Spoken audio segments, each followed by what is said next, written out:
Basahin natin tong comment ha. Ano to? American to. Taga rito.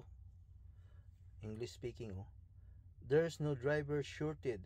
It's the trucking company's fault. They won't hire anyone unless you have 2-3 years experience. How can you drive straight out of trucking school without experience?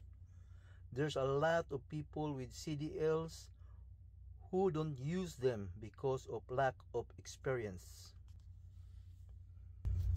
Yes, totoo yun.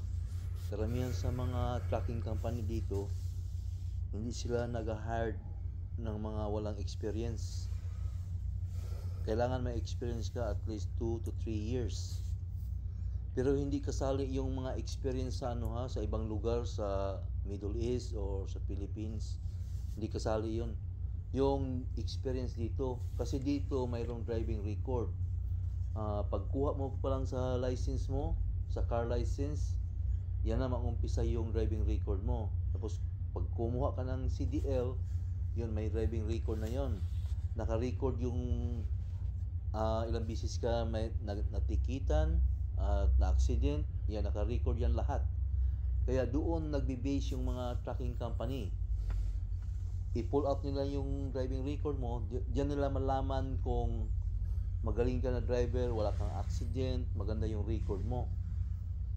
Kaya sa ibang lugar, hindi nila ma-pull up ang record yan. Kaya yung record dito sa US. Totoo yun na maraming mga may CDL dito. Pero hindi sila hina-hired ng mga trucking company. Marami akong na-meet dyan sa mga customer namin na nag-unload sa akin, mga forklift driver. At sinabi nila sa akin na, I have a CDL but nobody wanna hire me because I don't have experience. May mga company dito rin naman na maswertihan ka na i-hired ka kahit wala kang experience, basta maganda yung record mo.